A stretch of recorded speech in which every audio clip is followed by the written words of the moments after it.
The evening at the Rasvet restaurant begins calmly.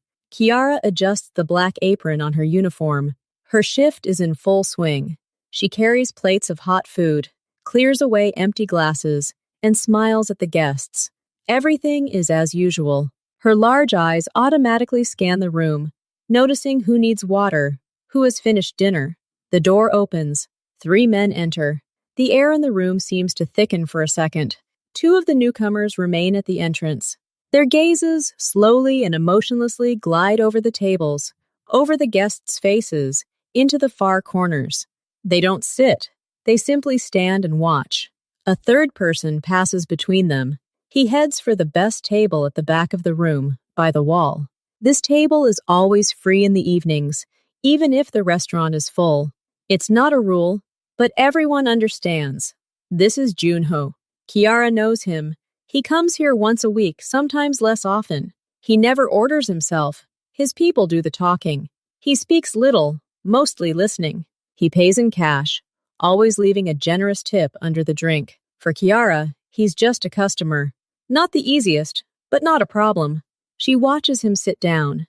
He has a square, muscular face and short black hair. He's 27, but his eyes are mature and tired. He takes off his dark jacket and hangs it over the back of his chair.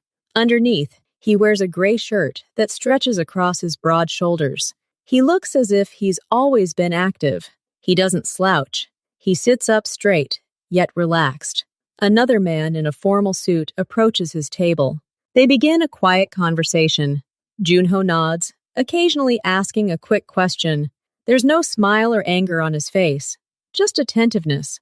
Kiara picks up a pitcher of ice water. She approaches their table to fill their glasses. One of the men at the door turns his head slightly toward her, looks at her hands, at the pitcher, and then looks away, just as indifferently. Junho doesn't look at her. He looks at his companion. Kiara quietly pours the water. Her movements are precise. She doesn't spill a drop. Returning to the counter, Kiara takes one last look at their table. All is calm. A quiet business dinner. Nothing out of the ordinary. Soft background music plays in the restaurant, mingling with the hum of voices and the clink of cutlery. Kiara takes their order from the kitchen and carries it to another table. She smiles at the couple and places their plates in front of them. She's used to working quickly and attentively. Her gaze is always on the move. She notices that the girl at the corner table has run out of wine. She sees the man by the window looking for the waiter. She keeps up with everything. 15 minutes pass. The evening flows smoothly. Junho and his companion continue to speak quietly. Glasses of water and 2 cups of black coffee sit on the table in front of them. They haven't ordered food. Kiara clears the dirty plates from the next table and places them on her tray. She turns to carry them to the kitchen. Her path takes her past Junho's table. She looks straight ahead, but out of the corner of her eye, she sees his profile. He raises a glass of water to his lips. His face is turned toward the window. The window is large, taking up the entire wall, and it reflects the warm light of the restaurant's lamps and the darkness of the street beyond. Kiara takes a step and suddenly stops, unconsciously. Her body stops on its own. Something clicks in her head. Something is wrong. She slowly turns her head toward the window, not toward the reflection, but through it, into the night. Across from the restaurant stands an old office building. Most of its windows are dark, but in one window on the 3rd floor, there's something there. Not a light, not a spark, more like a glint, a tiny pinpoint flash, like the beam of a flashlight hitting glass or metal. This glint lasts for a split second, and then it's gone. Kiara freezes. She looks at that dark window. Nothing, just a square of black glass.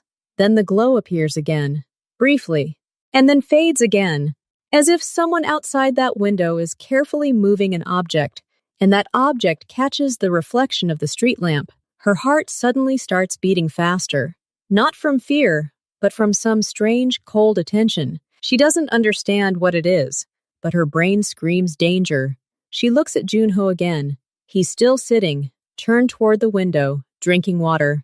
A ray of light from the darkness, if there was one, would hit his temple. It all happens in 2 seconds. A glint in the window, A glance at Junho, and a chilling understanding. Kiara has no time to think, no time to scream. Her body moves on its own. It discards everything unnecessary. She drops the heavy tray. Dirty plates crash and clatter to the floor. The sound is deafening in the quiet room. Guests at nearby tables jump and turn around. Junho takes his eyes off his interlocutor for a second, looking toward the source of the noise. He sees the waitress rushing toward his table. A look of mild surprise crosses his face for a moment, then a cold wariness. One of his men at this door steps forward, but Kiara is already here. She doesn't run, she falls forward, her whole body. Her hands reach out, not to the glass, not to the table. Her strong arms, accustomed to carrying heavy trays, grip the thick fabric of the jacket on the back of the chair, and the shirt itself on Junho's shoulder.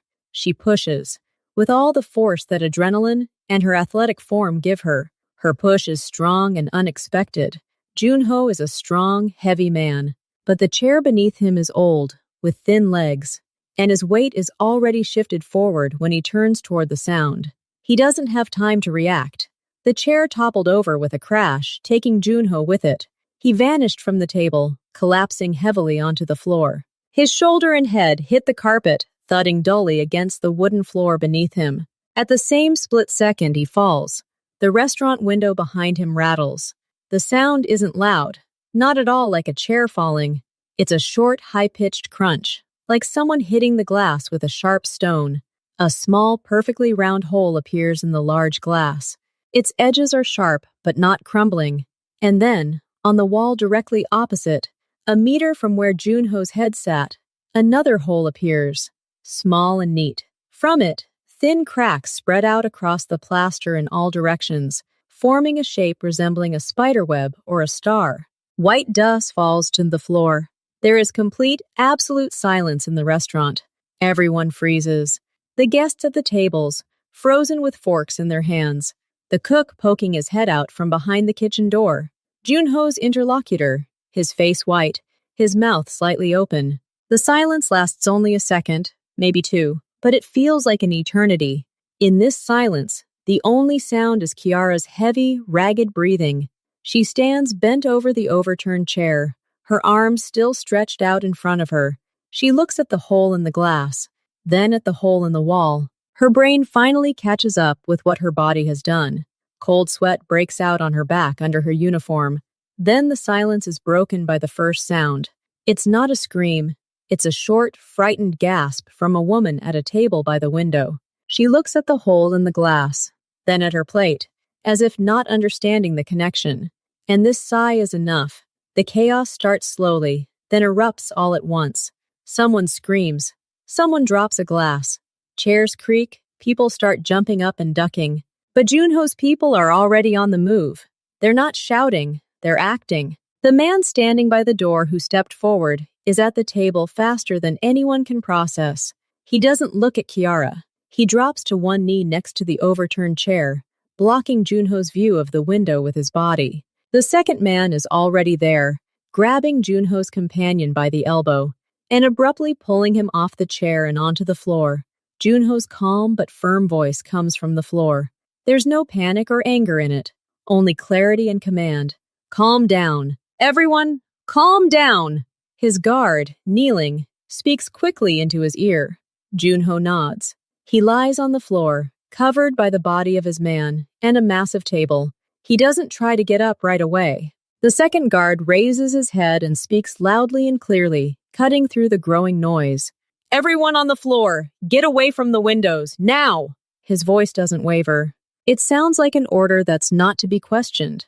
Not everyone obeys, but the panic takes hold. People begin to slide out of their chairs, press themselves to the floor, crawl toward the walls, away from the windows. The security guard helps Junho up onto all fours. They don't stand up. They move quickly, almost on their bellies, from the table to the service door behind the counter, which leads to the utility rooms and the kitchen. The second security guard follows them backwards, his eyes still scanning the room and the windows. Within 10 seconds, Junho and his men disappear behind the service door. The door closes. Kiara is still standing in the same place. She hasn't moved since the fall. Her arms are slowly falling to her sides. She feels them trembling. A tremor runs through her entire body, small and uncontrollable. She looks at the empty chair lying on its side, at the glass of water that has fallen but not broken, the water slowly spreading across the carpet in a dark stain. She looks at the hole in the glass. Through this small hole, a cold night air wafts into the room. The noise in the restaurant continues unabated. People are talking excitedly, some are crying, and someone is making a shaky phone call. The cook and manager are trying to calm everyone down, but they themselves look pale and frightened. But for Kiara, it all sounds as if it's coming from far away, through a thick wall. She hears only her own heartbeat in her ears. She sees only 2 points, a hole in the glass and a hole in the wall. Between them is the empty space where a man had just been sitting. She understands. She understands it all perfectly. If she hadn't dropped the tray, if she hadn't thrown herself, if she had screamed or frozen in place, that little hole wouldn't be in the wall. It would be in his head. Only a deep, shuddering breath saves her from fainting. The air burns her lungs. She feels cold sweat on her forehead. Her legs feel weak. And then the service door opens again. The same guard who had been kneeling steps out. His face is stony. His eyes quickly find Kiara. He walks straight across the hall toward her, ignoring the others. He stops in front of her. He looks at her, not at her face, but as if assessing her completely, from head to toe, in a second. "You," he says quietly, but so that she can hear him over the noise. "Follow me. He wants to see you." Kiara can't answer. She simply nods. Her legs move of their own accord, following the guard's broad back to that very same service door. Behind her lies the noisy, frightened hall, broken plates, and 2 small, ominous holes. Silent witnesses to what could have just happened, but didn't, because she reacted. The guard opens the door for her. Kiara steps into the narrow hallway behind the kitchen. It smells of cleaning products, clean laundry, and food. The sounds from the living room immediately become muffled. The only sounds are the murmur of voices and her own footsteps on the linoleum. The guard walks ahead, not looking back. He leads her to the last door at the end of the hallway. A sign on the door reads, "Manager." The guard opens the door without knocking and lets Kiara in first. The room is small. It's the manager's office. There's an old wooden table, a couple of chairs, and a filing cabinet filled with papers. A lamp with a green shade burns on the table, casting a bright circle of light around it. The rest of the room is in semi-darkness. Junho stands at the table with his back to the door. He's looking at the wall, but it's clear he's not really looking at it. His shoulders are tense. He's put his jacket back on. He speaks briefly and quietly into the phone in Korean. His voice is even, but there's a hint of steel in it. Kiara pauses at the threshold. The guard remains at the door, his large frame almost filling the opening. He nods silently to Junho. Without turning around, Junho raises his hand, signaling, "Wait." Kiara tries to breathe more quietly. She looks at Junho's back. She sees the muscles moving under the fabric of his jacket. He puts down his phone. He doesn't turn around right away. First, he places both hands on the table and lowers his head for a moment, taking a deep breath. Then he slowly turns around. His face is now in the lamplight. It's still square and masculine, but now it seems carved from stone. There's a small red mark on his forehead, the mark of a fall, or of hitting a chair. His eyes look at Kiara. There's no gratitude in them, no anger either, only a cold, heavy assessment. He looks at her as if trying to discern her every thought. The silence in the room thickens. Muffled screams can be heard outside, but it's quiet here. "Close the door. Wait outside," Junho tells the guard. His voice is quiet but clear. The guard gives Kiara one last quick glance, then steps back and closes the door. The click of the lock sounds loud in the silence. Kiara and Junho are left alone in the small room. 3 steps separate them. He stands by the table, she by the door. The air feels chilly, though the room is stuffy. Junho doesn't offer her a seat. He doesn't sit himself. He just watches. His gaze glides over her face, her figure, her hands, still clenched into fists with tension. "Come closer," he says finally, "towards the light." Kiara forces her legs to move. She takes 2 steps forward. Now she's at the edge of the lamp's circle of light. She feels his gaze on her skin, like a touch. He doesn't move. He studies her. The silence stretches for several seconds, which feel like minutes. Kiara tries not to tremble. She looks at his face, not his eyes, but somewhere near his chin. She sees the firm line of his pressed lips. "What's your name?" he asks. His Russian is almost unaccented, with just a slight firmness in the pronunciation of certain sounds. "Kiara," she answers. Her voice is hoarse, and she swallows. "Kiara, Kiara," he repeats, as if testing the name. "Have you been working here long?" "A year." "About a year," she says. She feels strange talking about work here and now. He nods, as if this information means something to him. Then he takes a small step forward, to the edge of the table. Now they're very close. Kiara can see every detail of his face, the small scratch on his cheekbone, the tired look at the corners of his eyes, the hard angle of his square jaw. He places his palms on the table on either side of him and leans forward slightly. His movements are slow, controlled. "Okay, Kiara," he says quietly. "Now tell me, why did you do this?" This is not a shout, not an accusation. It is a flat, cold, direct question. It contains only one thing, a demand for the truth. Kiara looks at him. Thoughts race through her head. She could say she wanted to help, that she was scared, that she wasn't thinking, but none of that is entirely true. At that moment, there were no thoughts. There was only... She looks away from his face and at his shoulder. At the very spot where she tugged, there's a slight wrinkle left in the dark fabric of his jacket from her grip. "I saw a glint," she says simply. Her voice gains strength because she's speaking of what she saw, of a fact. In the window across the street, there, on the third floor, first once, then again, like a glint of glass or metal. She looks up and now looks him straight in the face. He listens, without moving, without blinking. "I looked at you. You were sitting right in front of this window, and I suddenly understood. I didn't think it was a weapon. I didn't even have time to think the word weapon, but my body was already moving. I realized that this gleam, it was aimed at you, and if it moved again, it would be too late." She falls silent, catching her breath. The room is quiet again. "That's it?" Junho asks, his face still impassive. "You saw the glint and understood? Weren't you afraid of making a mistake? Of attacking a client without cause?" Kiara slowly shakes her head. "No!" There was no time to be afraid. There was no time to think about making a mistake. There was only, "I had to get you off this line, from where that light fell. That's all." She speaks the truth, the simplest and purest truth of that moment. There was no heroism, no calculation. There was only animal instinct and the reaction of a body trained by years of sport and fast work. Junho leans back from the table and straightens up. He crosses his arms over his chest. His eyes narrow. He looks at her, and now there's something new in his gaze.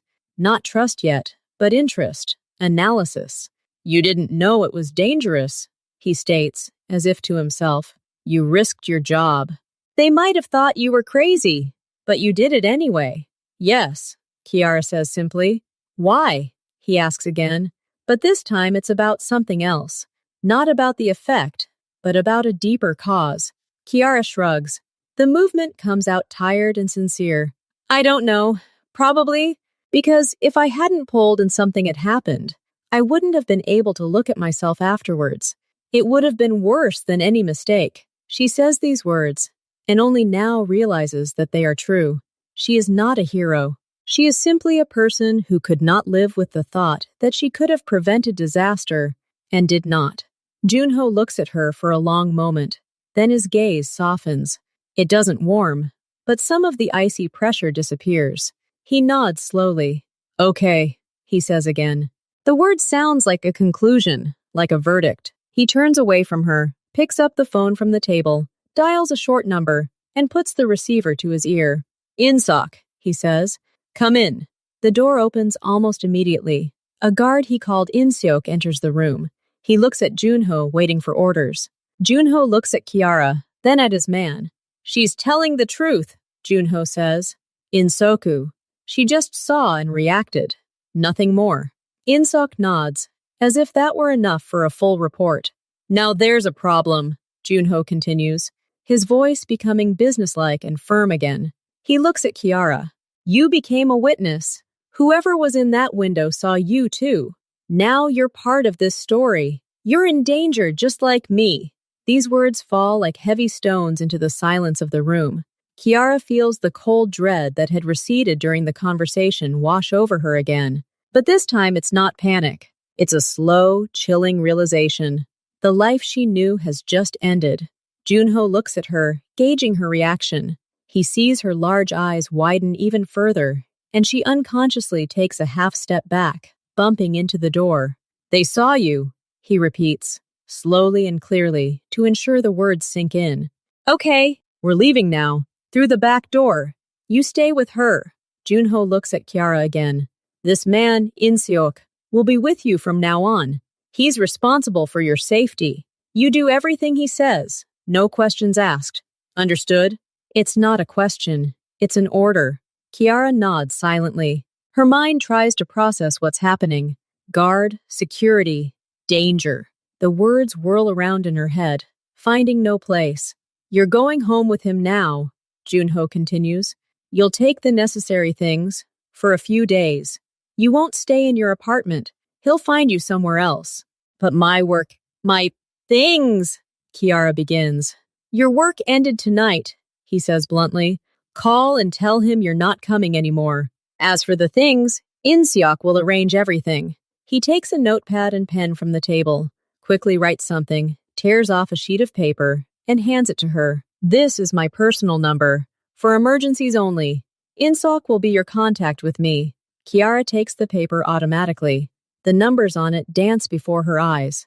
Junho comes very close to her.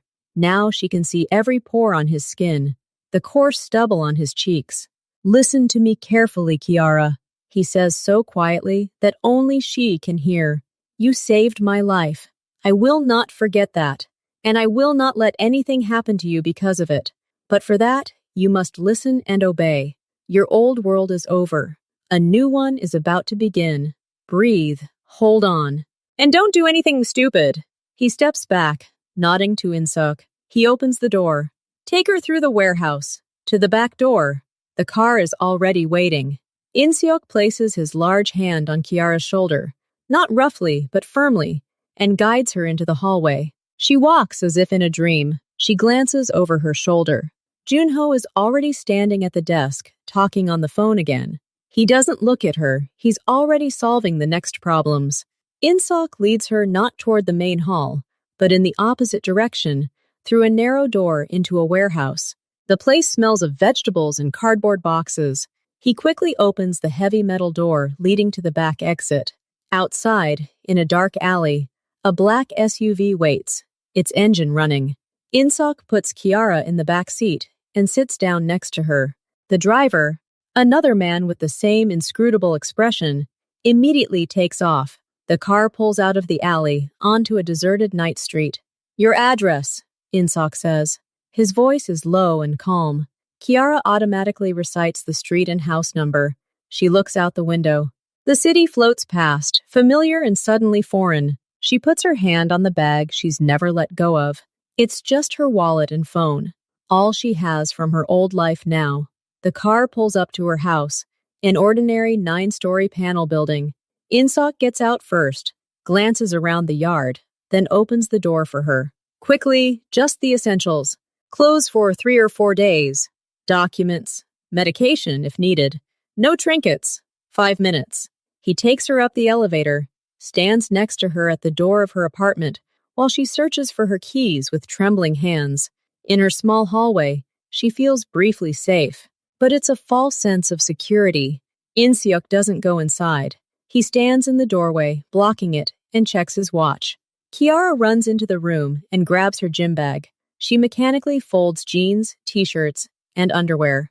She grabs her passport, health insurance, and phone charger. She opens the dresser drawer and sees a photo of her and her mother. Her hand instinctively reaches for it, but she remembers the words, "no knickknacks," and pulls it back. She zips up her bag and returns to the hallway.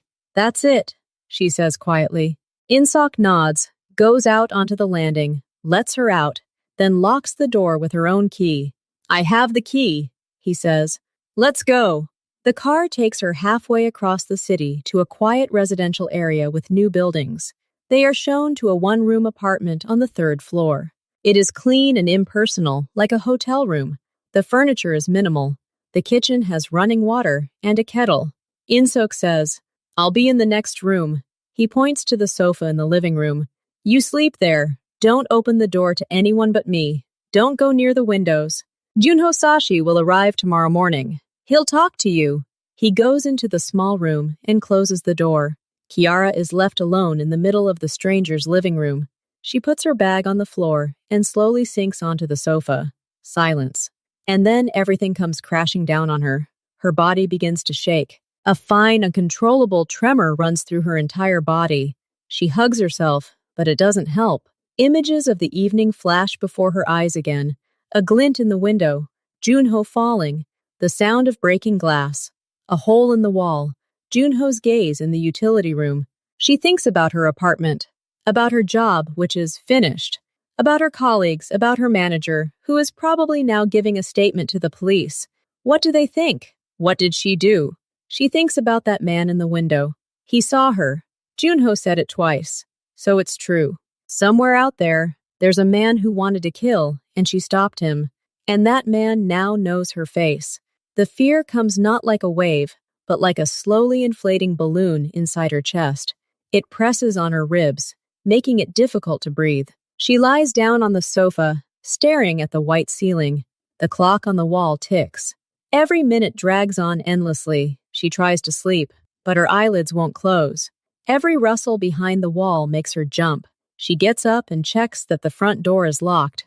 Then she returns to the sofa. She stares at the ceiling again. She lives through the night, being in a strange half-sleep, where reality blends with nightmare. She hears the sound of breaking glass. She sees a glint. She feels the fabric of Junho's jacket beneath her fingers. Her muscles twitch, as if she were falling again. The morning arrives gray and rainy. Kiara may have dozed off for an hour, but she feels exhausted. She hears In-Seok moving about in the next room. Then the sound of the shower. Then the smell of coffee. She gets up and goes to the kitchen. In-Seok is already there, standing by the window, but the curtains are tightly drawn. He nods to her, pours coffee into a second cup, says, and places it in front of her. Silently. She drinks it. The coffee is hot and strong. Around 10 in the morning, there's a quiet knock on the door. In-Seok looks through the peephole, then opens it. Junho enters. He looks different. He's wearing dark jeans and a simple black sweater. No jacket. He seems younger, but no less serious. His face is tired, but his gaze is clear. He glances at Kiara, at her rumpled clothes, at the dark circles under her eyes. Did you get enough sleep? He asks without preamble. No, Kiara answers honestly. I see, he says. He sits down on the chair opposite her. In-Seok moves toward the door, taking up position. Junho folds his hands on the table. The situation is this. Those who shot yesterday are my competitors. They won't stop. For them, you're a symbol now. Someone who needs to be eliminated to save face. The police won't be able to protect you 24/7, but I can. He pauses, letting her understand. But I can't do this just like that out of gratitude. And you don't want to spend your whole life hiding. So, I have a proposition. Kiara looks at him, waiting. You're working for me temporarily. As my personal security assistant. Kiara blinks. I'm a waitress. I don't know anything about security. That's exactly why, Junho says. You think differently. You see things my people don't. They see threats, weapons, ambushes. You saw a glint in the window. I need eyes like those. Your job is to be there, to watch, to notice what seems wrong to you. That's all. That's all I need from you. What will happen to my life? To my apartment? She asks. We'll provide security for your apartment if you want to go back there. But for now, you'll live in safe places like this. This is your salary and your protection. Your old job, as you understand, is no longer an option. Kiara stares silently into her cup. She realizes she has no choice. He's telling the truth. The police won't be at her door. And those people, they saw her. But working for him? Being part of this world she'd always only seen out of the corner of her eye, tray in hand? It was scary. She looks up. And if I refuse? Junho looks at her directly. Then In-seok will take you home. We'll post someone at the door for a couple of days. But it'll be a formality. In a week, everything will be forgotten and you'll be left alone with your problem. And I won't be able to help because you won't be under my protection. The chances of them settling old scores are high. He's not threatening. He's simply stating the facts. And she believes him. He wouldn't waste so much energy just to lie. She feels a heaviness in her stomach. It's fear, but underneath it, there's something else. Stubbornness, anger at the situation, and a strange subtle feeling of challenge. She saved this powerful man. And now he's asking her not just to hide, but to use what she knows. To see. She takes a deep breath. How temporary. Until the threat is neutralized. A month, maybe 2. And I can leave when the threat is gone? Yes. With a new job and references if you want. And with a complete guarantee that you will be forgotten. And you will teach me what to do, how to notice.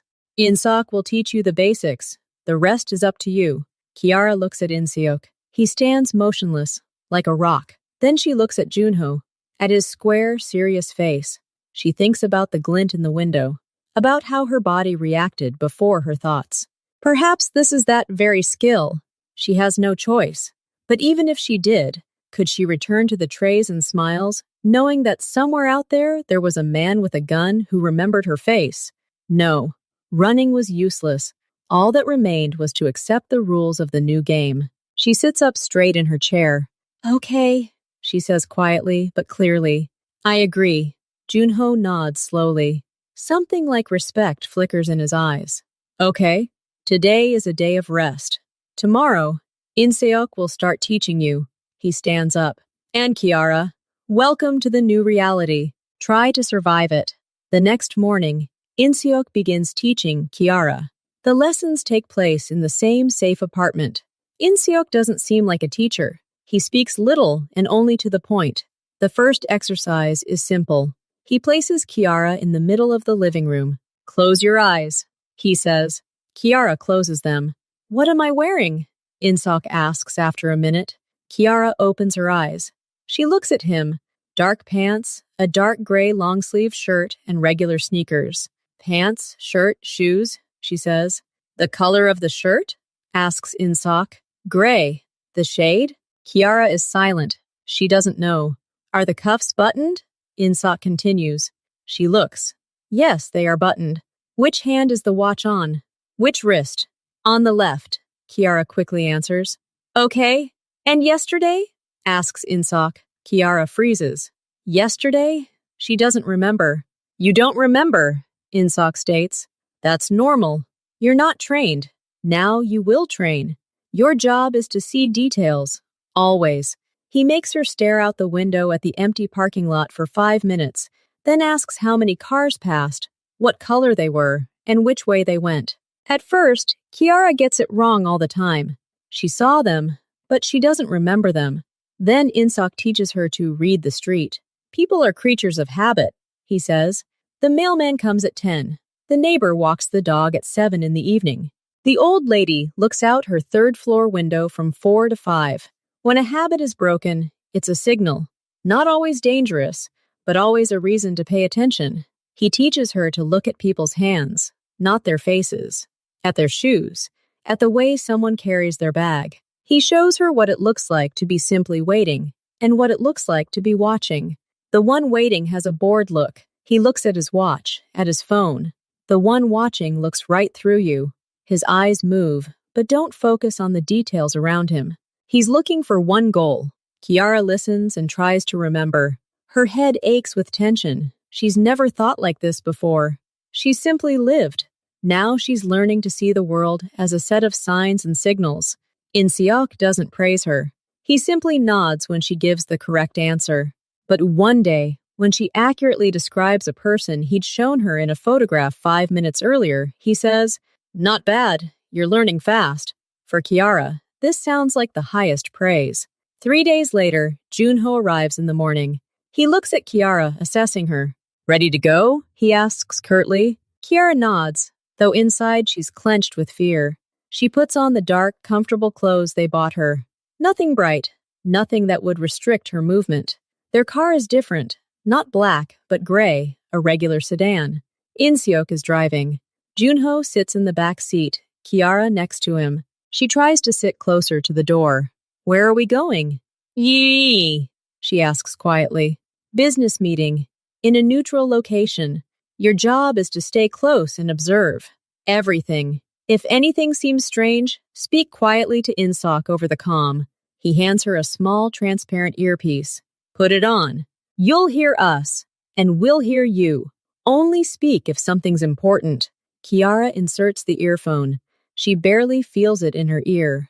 The car drives to the business district, stopping at a low building with a cafe on the ground floor. In-seok gets out first and opens the door. Junho gets out without looking back. Kiara follows. Her heart is pounding. She remembers her lessons. She looks around. She sees a woman pushing a stroller, a man reading a newspaper on a bench, a cyclist fixing his chain. Everything seems normal. They enter the cafe. Junho heads to a table in the corner, where a man in glasses is already seated. In-seok sits down at the table next to him, with his back to the wall so he can see the entire room. He nods to Kiara to take the empty chair next to him. Kiara sits up. She puts her hands on her knees to keep them from shaking. She looks at the waitress, at the people at the neighboring tables, at the bartender. She tries to notice details, shoes, hands, the way people hold their cups. In-seok's even, calm breathing in her earpiece. She hears Junho talking about deliveries, deadlines, quality. His voice is businesslike, emotionless. And suddenly, her gaze catches the man by the window. He's sitting alone, drinking coffee. There's a phone in front of him, but he's not looking at it. He's staring off into space. His gaze slid across their table, over Junho, and then hit the wall. Just like In-seok said, the gaze of someone who doesn't see, but searches. In-seok, Kiara whispers quietly, leaning over the table as if straightening a napkin. The man by the window, in a blue shirt. He's not looking at his phone. He's looking right through everyone. In-seok doesn't turn his head. He brings his coffee cup to his lips. I see him. His voice sounds quietly in her earpiece. Good work. Keep watching. A minute later, the man in the blue shirt pays for the coffee and leaves. In-seok quietly speaks into the microphone on his wrist. Kiara realizes that one of their men outside will now follow the man. The meeting lasts 40 minutes. Kiara is on guard the entire time. She doesn't notice anything else suspicious. When Junho gets up to leave, he nods to his interlocutor and glances briefly at Kiara. The glance is quick, but she reads the question in it. Is everything all right? She nods almost imperceptibly. That evening, they don't return to the safety of their apartment right away. Junho tells In-seok to go to one of his clubs. Not a nightclub, but a gym. A boxing gym. Kiara is waiting in the car, but Junho tells her, Come in. It's safe here. They enter through the back door. The gym smells of sweat, leather, and antiseptic. The sound of punching bags and rhythmic breathing can be heard. Several men are training. They nod to Junho, looking curiously at Kiara, but don't ask any questions. Junho takes off his jacket and shirt, revealing a black t-shirt. Kiara sees his body. It truly is the body of an athlete. Broad shoulders, defined muscles on his back and arms. But she also sees faint scars. 2 long, thin marks on his shoulder, another on his ribs. These are not sports injuries. He doesn't go into the ring. He approaches the heavy bag and begins to hit it, slowly at first, practicing his punches, then faster and harder. His face is focused, sweat beaded on his forehead. There's more to these punches than just practice. There's fury in them, and fatigue. Kiara sits on a bench against the wall and watches. She sees his muscular, square face contort with effort. She sees how, between punches, he closes his eyes and breathes deeply, as if trying to shake off some weight. He's not the confident, cold boss from the cafe. Here, he's simply a tired man who's taking it out on a punching bag. Kiara suddenly realizes he's only 27, a little older than her. But on his shoulders rests a world where gunfire erupts from windows, and only a few can be trusted. He trains for 20 minutes, then stops, wiping his face with a towel. He approaches her, his breathing still uneven. "Aren't you scared here?"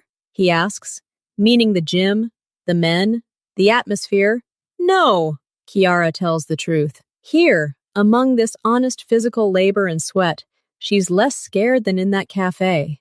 It's normal. He looks at her, then throws the towel over his shoulder. "Let's go," he says. "Time to rest." On the way back, the car is silent. Junho sits, staring out the window. In Seoka focused on the road, Kiara looks out at the city at night. Suddenly, Junho says without turning around, "You did a good job today." The man in the cafe. That was a good note. Kiara nods, though he doesn't see it. "Thank you."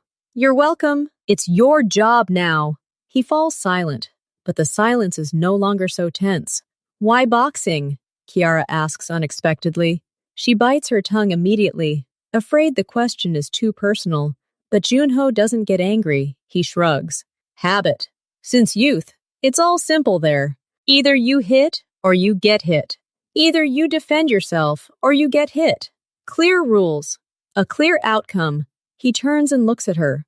In our world, there are no rules. The outcome is often unclear. "Have you missed a lot?" Kiara asks, looking at the scars on his shoulder, now hidden by his shirt. Junho follows her gaze and understands what she means. "Enough," he says shortly, then he adds, "to learn not to miss." The car stops at a traffic light. Junho looks at the street musicians playing on the corner. "And you?" he asks. "What did you do besides waitressing? Sports? Hobbies?" The question catches Kiara off guard. Track and field? In school and college? Running? Hurdles? Then there was no time. "I had to work." "Running," Junho repeats. "A useful skill. Sometimes the best thing you can do is quickly get somewhere else." He says this without irony. "I also love to cook," Kiara says suddenly, not knowing why she's sharing this. "When I have time, I make complex desserts. It's calming." Junho turns his head, and a spark of interest appears in his eyes. "Desserts? Unexpected. What, for example?" "Tiramisu, pavlova, choux pastries." She feels herself blushing. It sounds so stupid in the context of their lives. "Eclairs," Junho says. Something twitches at the corner of his mouth, almost a smile. "My grandmother made the best eclairs in Seoul. With real custard." "With vanilla or chocolate?" Kiara asks automatically. "With vanilla. Always with vanilla. And the icing on top isn't just chocolate, but with cocoa butter, so it crunches." "Yes, that's important." Kiara nods. "Otherwise, it is soft and sticks to your teeth." They look at each other for a second. And in that second, there's no boss and his assistant. No danger and no past. There are simply two people who unexpectedly discovered a common thread. Baking. The traffic light turns green. The car starts moving. The moment passes, but the tension in the car finally dissipates. "Maybe you should make those eclairs sometime," Junho says, looking out the window again. "To test the quality." "Maybe," Kiara answers quietly. She looks at his profile, illuminated by the streetlights.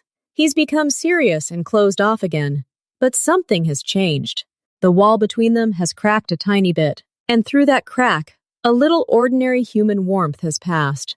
That's enough for now. A few days after the conversation about eclairs, Insok comes into the apartment with a serious expression. He places a printed photograph on the table in front of Kiara. It shows a man with a stern face and short hair. He looks directly into the camera. "His name is Pak," Insok says. "He works for our competitors, a specialist in long-range solutions. He's in town now. We found him yesterday." Kiara looks at the photograph. She's never seen this man, but she knows who he is. The one who was in that window. The one who pulled the trigger. "He came to finish the job?" she asks quietly. "Yes," Inseok answers shortly. "And now he has two targets, Junho Sashi and you." The words fell into the silence of the room. Kiara felt a chill creep up her spine. She knew there was danger, But seeing the face of the man who wanted to take her away, that was different. "What are we doing?" she asks, trying to keep her voice steady. "We act first," Junho says for her. He's standing in the doorway. He's heard the entire conversation. "We won't wait for him to pick up a rifle again. We'll find him and neutralize him." He approaches the table and picks up a photograph. He has a weakness. He doesn't work alone. He needs an observer, a spotter, a driver. He's like an instrument. Someone else directs him. We'll find that person. Junho's team works quickly. Maybe a repeat customer. Maybe a strange car in the yard. She stares until her eyes hurt. On the second day, she notices, "Wait," she says. "There's that car. Gray. Ordinary. It was there the day before, too. In the evening. It's parked not at this entrance to the restaurant, but at that very office building across the street. See? And then, that morning, that day, it's there too." The footage does indeed show a nondescript gray foreign car. It's parked in an awkward spot, not in a parking lot. Insok zooms in, catching the driver's face. The man is wearing a cap, his face unclear. But he's clearly taking a picture of something with his phone. The restaurant windows. The entrance. "Good job," Insok says grimly. "That's the tipster. He was scouting the area. Now we'll find out who owns the car." It turns out it's simple. The car was rented. It was rented by a man with documents named L and Minsok. This is clearly a fake name, but there is a passport photo. He's a young man, with no distinguishing features. "He's small fry," Junho says. Studying the photo, he's used once and thrown away. But through him, we can get to the operator, the one who gives the money and the orders. We'll find this L. A day later, news comes in. Lee Min-seok, the one from the photo, has been spotted. He's staying in a cheap hotel on the outskirts of town. He's keeping quiet and doesn't go anywhere. It seems he's waiting for his next assignment or payment. Junho makes a decision. We'll take him, quietly and quickly. He knows the cameraman's face. He'll lead us to whoever hired Park. In-seok and 2 others leave for the operation. Junho and Kiara remain in the apartment, which now serves as the command center. Junho paces nervously. He doesn't like being left out. Kiara sits by the window, but doesn't look out. She stares at her laptop screen, where the dots glow, the GPS tags of his team's cars. They're approaching the hotel. In Junho's earpiece carries In-seok's short, clear reports. "We've arrived. The hotel is quiet. We're entering." Then there's silence for a few minutes. "Room 37. The door is closed. Getting ready to enter." Another pause. Muffled sounds can be heard. Footsteps, the scraping of a master key, a soft click. "We're entering!" In-seok's sharp, loud voice, full of alarm. "Trap! Empty! There's no one! Retreat!" There's a crash. Not gunshots, more like the sound of falling furniture. Then screams, not their own anymore, but strangers, angry and harsh. A heavy thud is heard, then another. "Ambush!" In-seok shouts, fury evident in his voice. "There are 3 of them! Hold on!" The connection is momentarily lost. Junho freezes, his face turning stony. He grabs his phone to order backup, but at that moment, another phone rings. His personal one, the one known only to Kiara and her closest friends. Junho looks at the screen. An unknown number. He slowly brings the phone to his ear. "Hello?" he says in an icy voice. A calm, almost polite male voice comes over the phone. It speaks in pure Korean. "Junho Sashi, I hope you liked my little gift at the hotel. You're looking in the wrong place and for the wrong thing. And your new toy, that waitress. Tell her we already found the keys to her old apartment. Too bad she wasn't there. But we're persistent. See you soon." Click. Connection interrupted. Junho slowly lowers the phone. He looks at Kiara. She only heard his side of the conversation, but from his face she understands everything. A new phase of the game had begun, and they had just lost the first round. Junho slowly places his phone on the table. The sound seems very loud in the silence. He looks at Kiara, and in his eyes she sees not just seriousness, but something new, a sharp, cold alarm. "It was them," he says, his voice even and steely. "They know about you.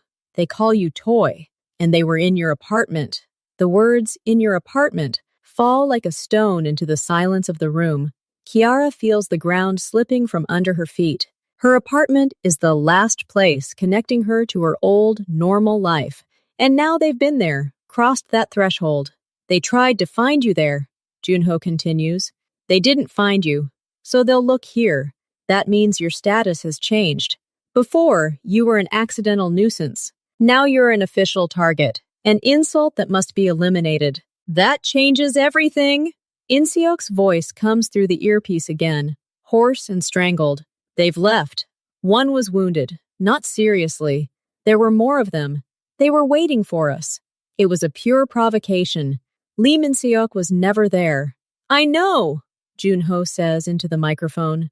Come back. Now. The plan is changing. He looks at Kiara. Get your things. Right now. Everything you brought here. We have 30 minutes. The next half hour passes in a feverish rush. Kiara sweeps her things into a bag. Inseok and his men return. One of them has a bandaged arm. Everyone's faces are grim and angry. There are now 2 cars. Kiara gets into the first with Junho and Inseok. The second car with the remaining guards follows behind. They're not going to another safe house, but out of town. Their new destination is an isolated modern house on a gated property, surrounded by a high fence. Entry is through heavy iron gates with cameras. The house stands alone, surrounded by forest. Junho says curtly as they step inside. The house is spacious, minimalist, and impersonal, like a hotel room. There's nowhere else to go. We'll stay here until we finally sort this problem out. Kiara nods silently. She feels like a captured animal being transported from cage to cage. Her world has shrunk to the size of this house and the people inside it. From that moment on, Kiara and Junho are practically inseparable. They share the same space. He works, talks on the phone, confers with Inseok, studies maps, and reports on the big screen. She helps as much as she can, monitors the perimeter cameras, makes coffee, tries to be helpful. Inseok or another guard is always in the same room, sometimes in the next, but the door is always open. There's no privacy anymore. At first, such closeness is unbearable. Kiara feels exposed, constantly watched. She catches Junho's glances when he's lost in thought. He, in turn, begins to notice when she needs some alone time. He simply goes out onto the terrace to talk on the phone, leaving her in the room with Inseok. One evening, a few days after moving in, they find themselves alone in the large living room. Inseok checks the perimeter. Outside, rain pours down, pounding the roof and windows. Junho stands by the picture window, looking out into the darkness of the forest. His back is tense. They won't leave you alone, he says suddenly, without turning around. As long as you're alive and near me, it's a red flag for them. They have to prove they can get you, even if it's risky, Kiara asks quietly. She's sitting on the couch, hugging her knees. I'm nobody, just a waitress. Junho turns to her, his face even sharper in the dim light. That's precisely why. You're a nobody in their world, and that nobody outsmarted their best marksman, humiliated them. In their eyes, you became a symbol of weakness. And weakness in our business must be eradicated. Otherwise, others will see it. Kiara says, these are the rules, he corrects. Stupid, cruel, but rules. And now you're inside this game, just like me. He walks over and sits in the chair opposite her. A low table stands between them. I pulled you in, he says, surprisingly simply. If I'd simply hired security for you and left, maybe they would have considered you insignificant. But I didn't. I kept you by my side because you saved my life, and because your gaze is useful to me. It was a selfish act. Kiara looks at him. She hadn't expected such directness. I had no choice then, she says, and I had no choice after. You offered the only way out. I don't blame you. But you're afraid, he states. Yes, she admits honestly. Every day. But now, less than the first night. Strange. Junho says, a bitter note in his voice. You get used to danger, like background noise. That's a bad sign. Silence falls, but this time it's not awkward, but calm. The rain outside creates a secluded cocoon. Why boxing? Kiara asks again, returning to the topic from the car. Now she can ask, in my youth, the real reason. Junho looks at his hands, clenches them, unclenches them. To not be weak, he says simply. My father, he wasn't like me. He was weak, kind. He was deceived, taken advantage of. In our world, that led to bad consequences. I saw where it leads. And I decided I would be strong. So strong that no one could harm the people I care about. He grins, but there's no humor in it. The irony is, the stronger you become, the more enemies you have, and the more people you need to protect. He pauses, then looks at her. What about your parents? Do they know where you are? Kiara shakes her head. My mom lives in another state. I told her I got a new job with a private catering company, with travel. She's happy for me. She thinks I'm finally moving up. Kiara's voice breaks. I can't tell her the truth. She won't understand. She'll be scared for me, Junho says quietly. The less people know, the safer they are. My mother also thinks I'm importing car parts, and I'll do everything I can to make sure she thinks so for the rest of her life. They look at each other, and in that moment, Kiara sees not a boss, but a person who also bears a burden, who also must lie to those closest to her. A new understanding arises between them. They both live double lives. They both protect their loved ones, keeping them in the dark. We'll get out of this, Junho suddenly says, and it sounds more like a promise he's making to himself. I'll finish this story, and you can go back to your life, to your éclairs, to normalcy. Kiara wants to believe him. She nods. For the first time in days, she feels not just a forced partnership, but a real connection. They're in the same boat. And the storm isn't over yet, but now they have a chance to row to the same rhythm. The search for the informant continues day and night. Junho and his team are checking everyone who might have known about his plans on the day of the restaurant attack and the hotel ambush. The list is short. Nearby security guards, drivers, and a few members of the management team. Insok does the main work. He checks financial transactions, phone calls, and movements. He speaks with each suspect personally, looking them in the eye. Kiara watches from the sidelines. She sees Junho becoming increasingly withdrawn and cold. The thought of someone close to him cheating on him hurts him more than the obvious threat of an enemy. The solution comes unexpectedly, not through complex analysis, but through simple vigilance. Kiara, reviewing surveillance footage from the security cameras around their old safe house, notices a familiar car. Not an enemy vehicle, but one of their own official SUVs. It drives past the building the day before they leave. Nothing special, but it drives slowly, and the next day it reappears, after they've left, and pulls up in front of the entrance. Kiara shows the recording to In-seok. He frowns.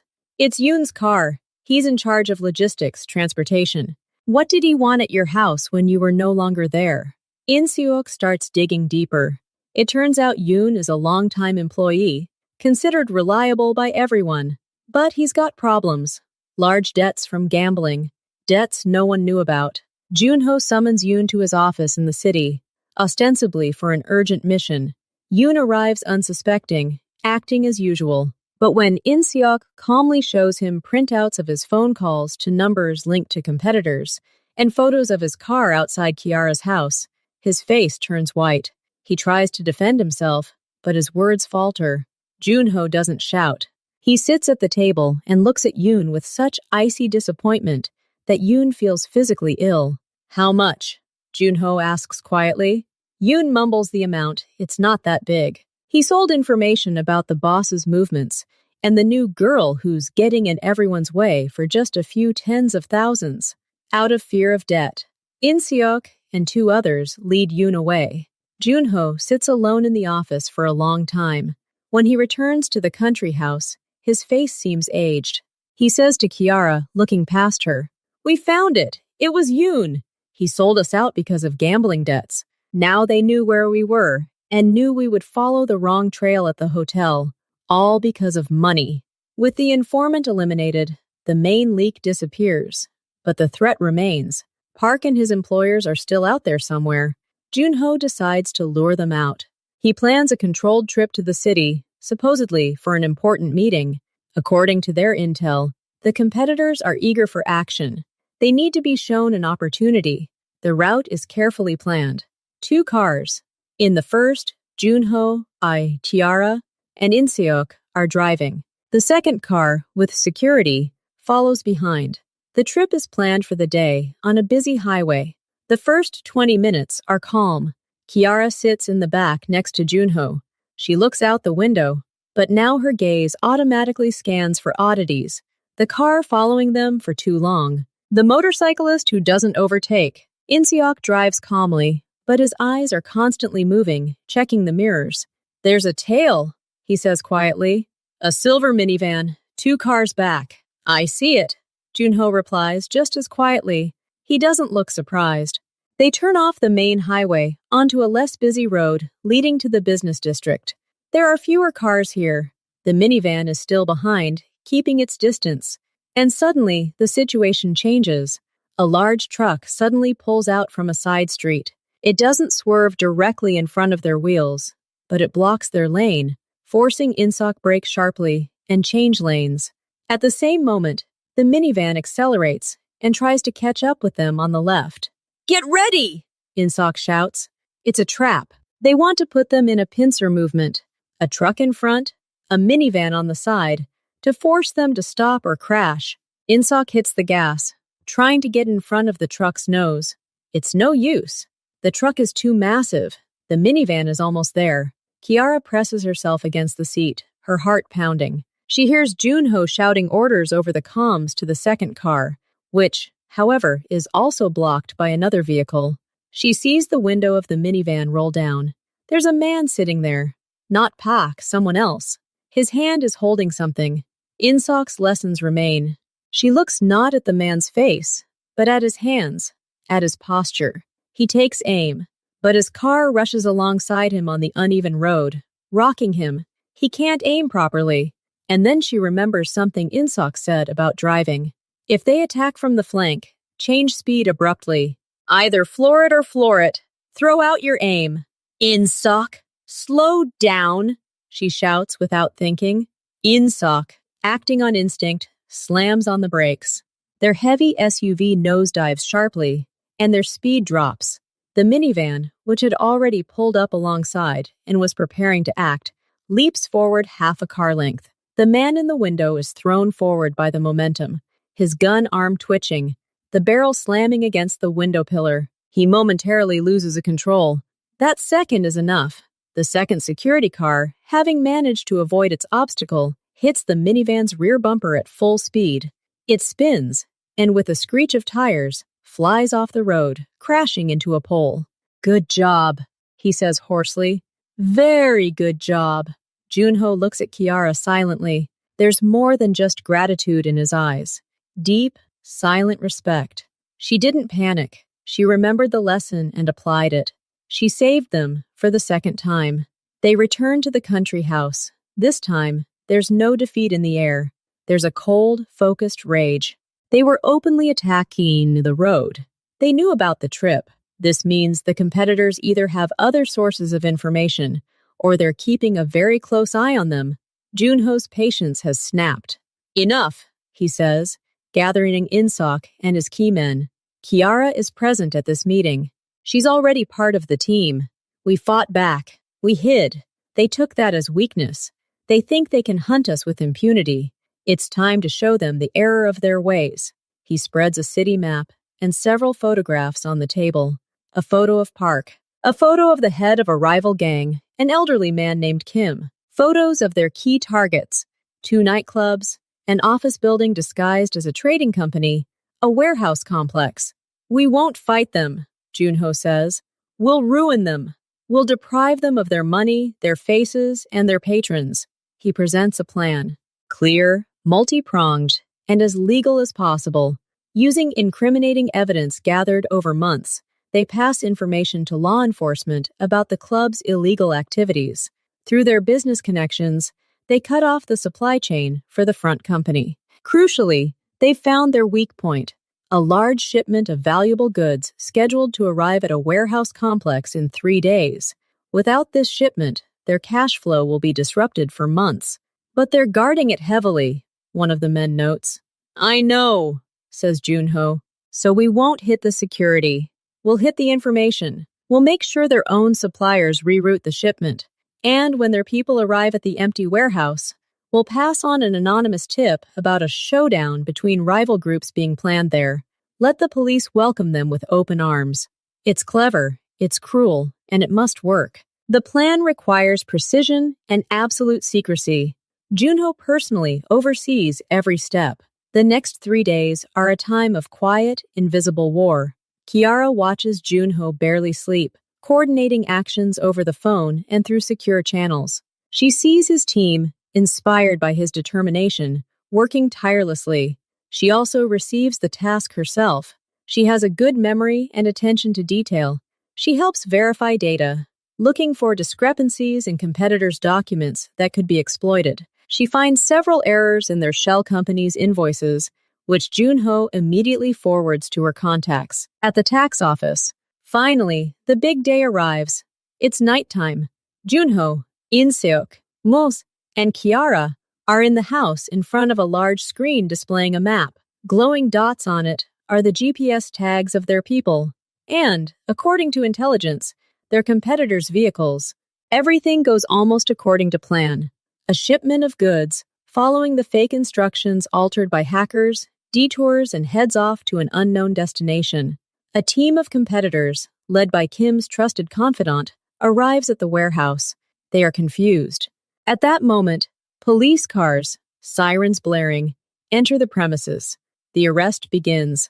At the same time, police, with a pre-arranged warrant, conduct searches of clubs, finding large quantities of illegal bottled water, disguised as counterfeit alcohol. Tax inspectors find a pile of unaccounted cash at the company's office. On the screen, Junho watches as the competitors' hotspots fade away one by one. He doesn't smile. He simply watches, his square face impassive. The main target, he says quietly. Pak and Kim. Where are they? Half an hour later, a message comes through. Pak, their shooter, was detained in a rented apartment. A weapon was found on him. He was charged with serious crimes. Kim, the old boss, didn't wait for the arrest. According to reports, he's already packing his things to disappear from the city and possibly the country. His reputation and business were destroyed overnight. An unusual silence reigns in the house in the morning. Not the silence of an ambush or a wait, but the silence after a storm. In-seok reports that all key threats have been neutralized. Kim has fled, his organization paralyzed by arrests and financial collapse. Park is in prison. Their informant network has been destroyed.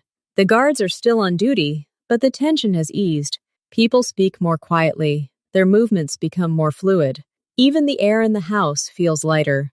Junho goes out onto the terrace. He stands there alone, looking out at the forest. Kiara watches him from the living room. His shoulders, usually tense, are slightly slumped. He simply stands there and breathes. An hour later, he gathers everyone. The danger is over, he says simply. The main one, at least. They're defeated, and they have no time for us now. We've won this round. He announces that the team can resume normal operations. The guards are being replaced, and some people are retiring. The house itself remains a safe haven, but people can now come and go. For Kiara, this silence is strange. She's accustomed to the adrenaline rush, to the need to be on guard. Now that she can relax, she feels lost. She doesn't have to peer at every car outside the window. She doesn't have to analyze every sound. Her life, which a month ago was compressed into the size of a shelter, suddenly feels big again. And within this bigness lies uncertainty. 2 days pass. Life settles into a new, calm routine. Junho returns to his usual routine, but now without the need to hide. He's back to attending business meetings and managing his legitimate businesses. One day after dinner, he asks Kiara to come into the study he set up in one of the rooms of the house. He's sitting at the table. An envelope and a small tablet lie in front of him. "Sit down," he says. When she sits, he slides the tablet toward her. On the screen are documents for a new apartment in a good part of town, and a view of a bank account with a large sum. "What is this?" Kiara asks, although she already guesses. This is your freedom, Junho says. His voice is calm and serious. I said that when the threat is eliminated, you can leave. The threat is eliminated. Here is the new apartment. The documents are already registered in your name. The money is compensation for what you've been through and for your work. It's enough to start a new life. Open your own little cafe with those very same eclairs if you want. He looks at her directly. You're free, Kiara. You could leave right now. Insok will take you wherever you say. You don't have to be here anymore. You fulfilled your part of the deal. Brilliant. Kiara looks at the screen, at the documents. This is all she could dream of during her worst nights. Safety, a normal life, a financial start.